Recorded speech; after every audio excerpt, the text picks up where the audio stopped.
Yeah,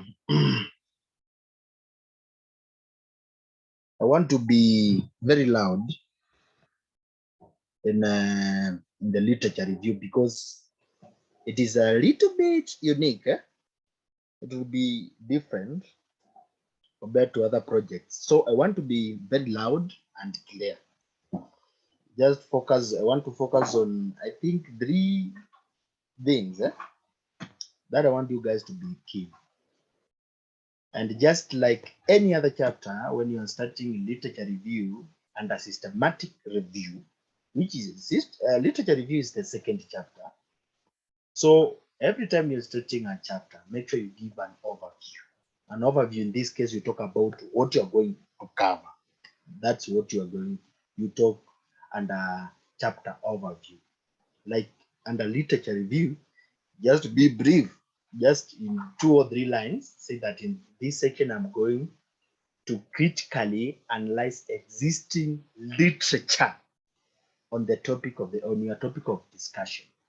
I'm using menstrual hygiene management as my topic in this case. So you're just supposed to say, in this section, in this chapter, I am going to critically analyze existing literature on menstrual hygiene management in India.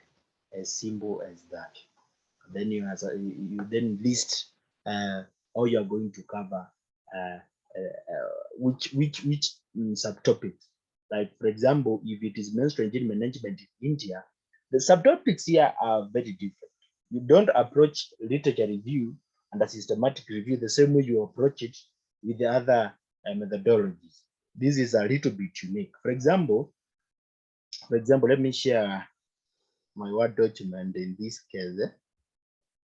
So assume now we are writing chapter 2,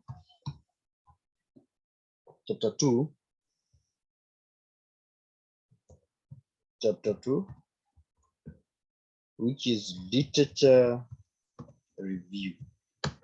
As I've already said, you start with chapter overview.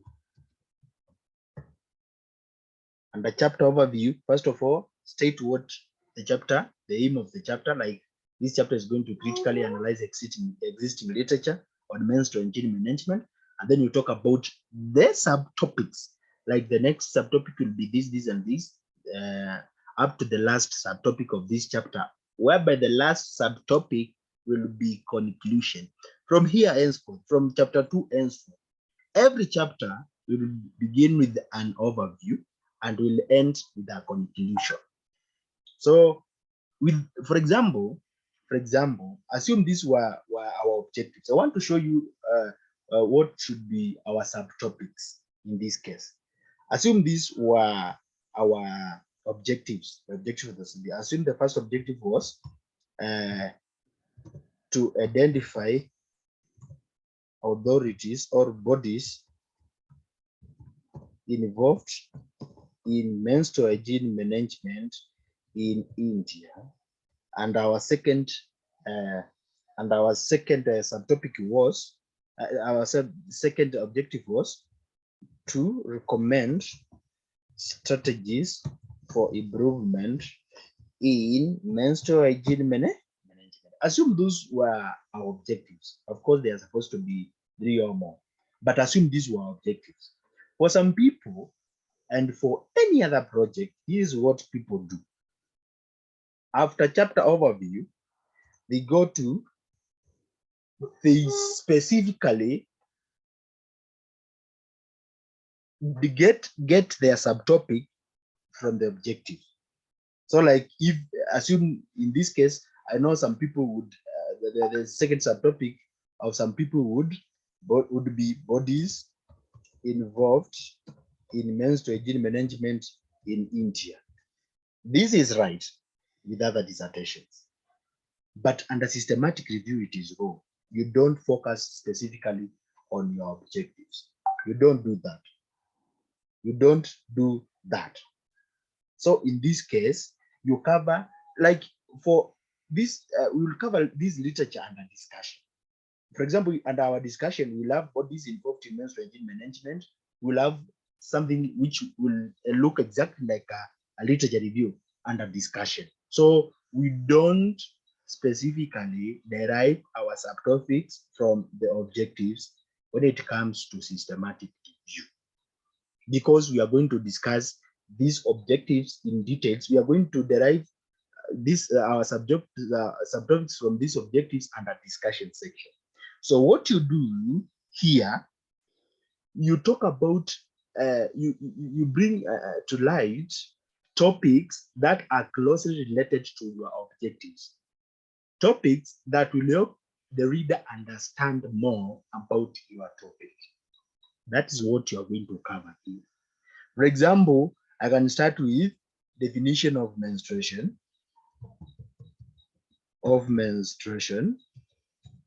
From there, I can go to something like menstrual hygiene management concept. From there, I can go to 2.3 individuals. Don't focus in India in this case, because you are going to focus on India when you be rating your discussion section. So here you can talk about bodies that should be involved in menstrual hygiene management. You can just general information like international organizations that are involved in menstrual hygiene management. You can talk about just be general. Don't talk anything about India in this case, because we are going to focus in India on writing discussion section. About strategies for improvement, you can talk about challenges that affect premenopausal women or adolescent girls as in their efforts to achieve menstrual health, in their effort to achieve their menstrual health needs. You can just talk about general information that will help the reader understand your topic. Don't specifically derive your subtopics from the objectives.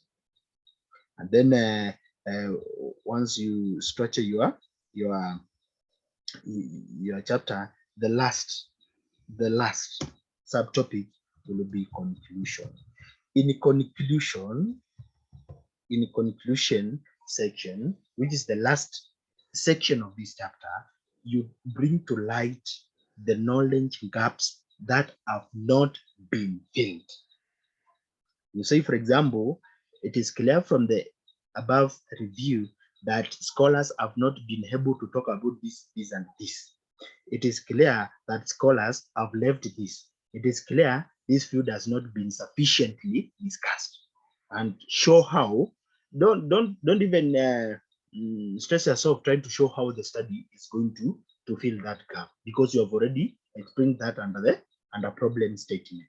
But here, just be overall, consider what you have reviewed under the subtopics, and say identify the knowledge gaps, identify what has not been sufficiently discussed, identify areas that are the existing knowledge is inadequate. Focus on that. That's what you're going to do in that section. There is another thing that I'm going to touch, because I don't want you to make the same mistake. Because you revise for the first time, revise again, keep on revising, and then at the end you fail. When it comes to literature review, you don't just state what scholars have said. Just, for example, if you are searching on a definition of menstruation, you don't just go ahead and say, according to Perfect 2020, menstruation is this, and that is all. You don't do that. Every time you give a statement, make sure you criticize it. For example, if it was a definition and you say, according to Perfect researchers, menstruation is this, and this. Say how that has been supported. In another study conducted by Mongo 2020, menstruation has also been defined as this, and this. You show whether they are similar or there are people who are against that definition.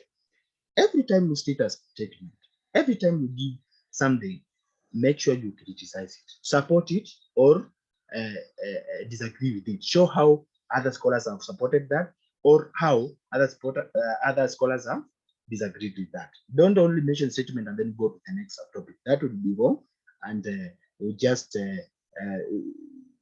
have to revise, or you just have to fail in this section. So make sure you criticize. We are critically reviewing literature.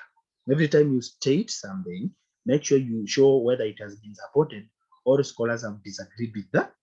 That's why I don't expect to see only one in-text citation for as a topic. If it is MHM concept, if you have to bring to light two or more scholars to show how the topic has been able to, or has been discussed. You show one scholar, what one scholar has said about MHM, show how others have supported it, and show how others have disagreed. Or you can just, it is straightforward and it has been supported, just see how it has been supported. That is what we call critical analysis. And I think that will be enough for this lecture. Make sure you critically analyze your literature, and make sure you don't derive your subtopics from the objective. Just focus on concepts or topics that will help the reader understand more about your topic. I think that is enough for this section. Thank you so much.